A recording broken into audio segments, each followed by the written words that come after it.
주님과 교제하는 기도, 데이빗 윌커슨. 이제 여러분이 기도하실 때 이렇게 고백하세요. 주님, 이제 나의 필요가 아니라 주님의 필요를 채우기 위해 왔습니다. 잘 들으십시오. 하나님께서 아담을 지으시고 그와 교제하기 위해서 매일 내려오셨습니다. 하나님은 교제를 원하셨고 하나님은 교제를 필요로 하십니다. 우리는 주님과의 교제를 위해 지음받았습니다. 주님과 함께 있기를 사모하십니까? 매일 주님께로 이끌리는 마음이 없다면 기도를 해보았다고 말할 수 있을까요? 주님께로 이끌리지 않는다면 주님을 향한 사랑이 없는 것입니다. 저는 2분에서 5분 정도의 짧은 기도를 말씀드리는 것이 아닙니다. 세상에 대해 문을 닫고 이렇게 고백하는 것에 대해 말씀드리는 것입니다. 주님은 나의 전부이십니다. 저는 그렇게 주님을 찬양합니다. 주님께서 아십니다. 주님, 저는 이 세상, 명예, 돈, 세상의 인정, 세상의 기쁨들을 원치 않습니다. 저는 이런 것들을 원하지 않습니다. 주님이 제 영혼의 온전한 기쁨이 되셨기 때문입니다. 저는 주님과 동행하고 주님의 친구가 되길 원합니다. 이것이 저의 기쁨입니다. 차에 타면 무엇을 하십니까? 찬양하십시오. 예배하십시오. 주님과 동행하는 친구가 되는 기쁨을 누리십시오. 주변에 누군가와 함께 있고 여러 일들이 있을 때 마음이 어떠십니까? 주님께 붙잡히길 원한다면 오래 기다릴 수 없을 것입니다. 결국 사람들에게 말합니다. 죄송하지만 잠시 자리를 비우겠습니다.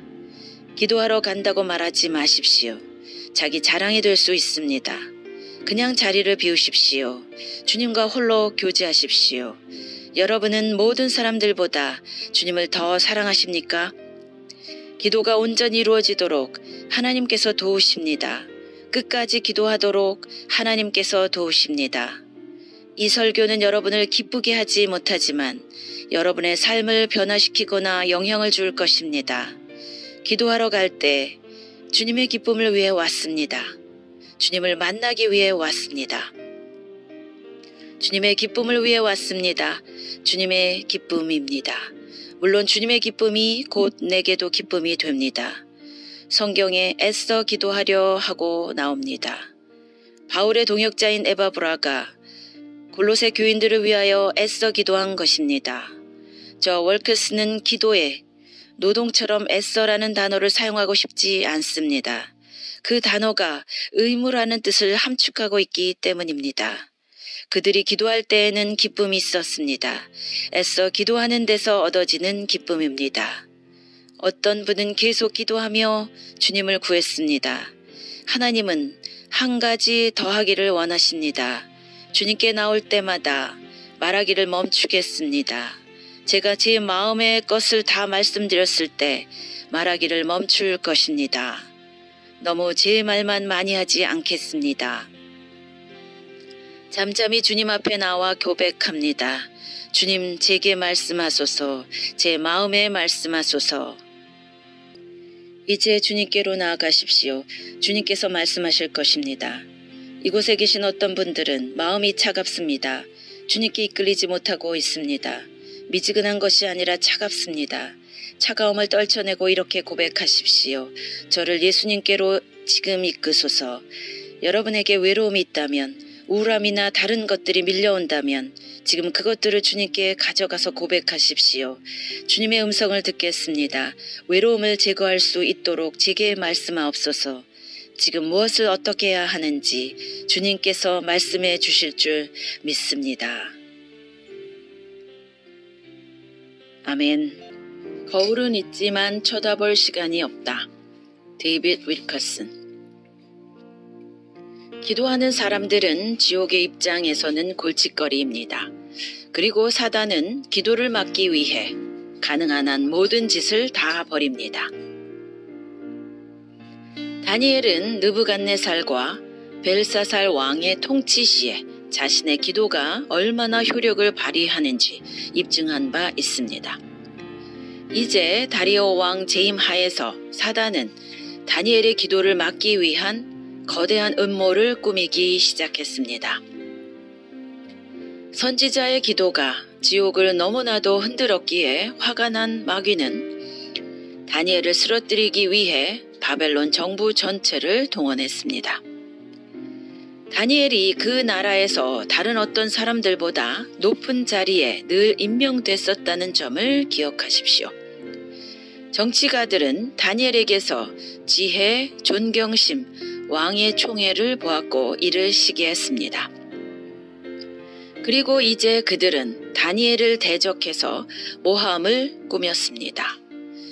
총리들과 방백들이 국사에 대하여 다니엘을 고소할 틈을 얻고자 하였으나 능히 아무 허물을 얻지 못하였으니 이는 그가 충성되어 아무 그릇함도 없고 아무 허물도 없음이었더라. 다니엘에게는 흠이란 없었습니다. 그래서 바벨론의 정치가들은 단 한 가지 죄목도 발견할 수가 없었습니다.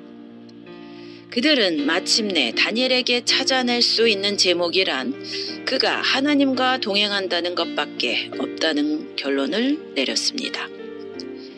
이 다니엘은 그 하나님의 율법에 대하여 그 틈을 얻지 못하면 그를 고소할 수 없으리라.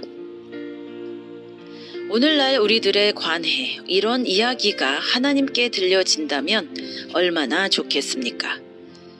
이 정치가들은 다니엘이 하루 3번 예루살렘을 향하여 기도한다는 것을 알고 있었습니다. 그들은 다니엘이 총애를 받는 이유가 이 기도 때문이라고 생각하였습니다. 그래서 그들은 이 기도를 멈추게 할 계획을 실행했습니다. 어떻게 했을까요?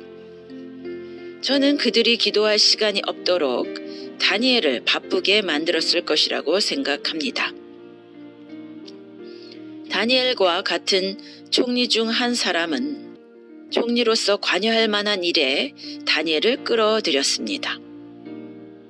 너무 바빠서 다니엘이 기도할 시간이 없도록 말입니다. 여러분, 이것이 사탄이 성도들에게 사용하는 주된 장치 중 하나입니다. 특별히 목회자들에게 널리 퍼져 있는 음모입니다. 여러분이 어떤 목사님에게 왜 기도하지 않느냐고 묻는다면 아마도 시간이 없어서라고 답할 것입니다. 목자로서의 역할에 대한 요구가 너무나 시간을 많이 잡아먹어서 목사님들이 남은 시간은 아마도 설교 준비하는데 다 써야 할 것입니다. 주부들도 그렇습니다. 낮에는 기도할 틈조차 없어요. 애들 옷 입혀서 학교 보내고 집 청소하고 식사 준비하고 하다 보면 남는 시간이 없어요. 소렌 키에르게골이라는 철학자는 그리스도인들에게 분주함은 마약과 같다고 했습니다. 그는 분주함은 결국 두 마음을 품게 한다고 언급했습니다. 사람들이 점점 더 분주함 속으로 깊이 빠져들수록 진리에 대한 사랑은 점점 더 까마득히 사라져 갑니다. 해야 하는 일들에 점점 더 자극을 받고 시간에 대한 요구가 점점 더 증가하면서 자신이 어떤 위험에 처해 있는지를 깨닫는 것은 불가능해집니다. 그런 사람들은 하나님의 말씀이라는 거울은 있지만 그 거울에 뭐가 비치는지 볼 만큼도 거울 앞에 서 있을 여유가 없는 것입니다. 저는 기도할 수 없을 만큼 바쁜 사람이 죽을 병에 걸린 사람보다 더 심각한 지경에 있다고 믿습니다. 어떻게 그럴 수 있습니까? 그런 사람은 점점 더 자기 상태에 익숙해져 갑니다. 따라서 점점 더 기도도 안 하게 되고 하나님도 의식하지 못하게 됩니다.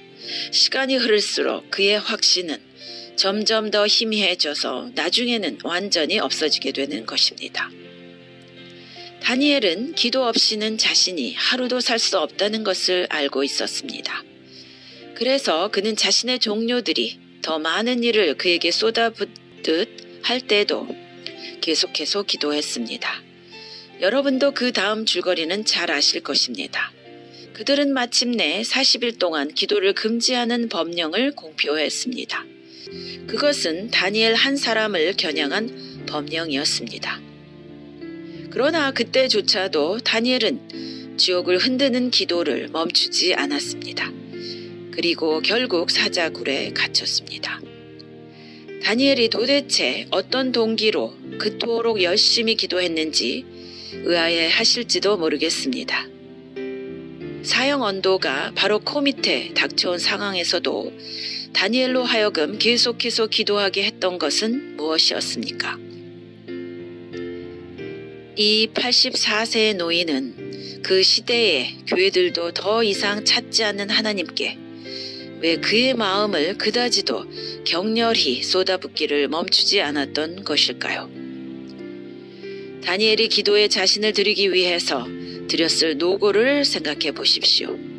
그는 그의 시대에 현재 뉴욕과 같은 도시, 크고 웅장하며 부유한 바벨론에 살고 있었습니다.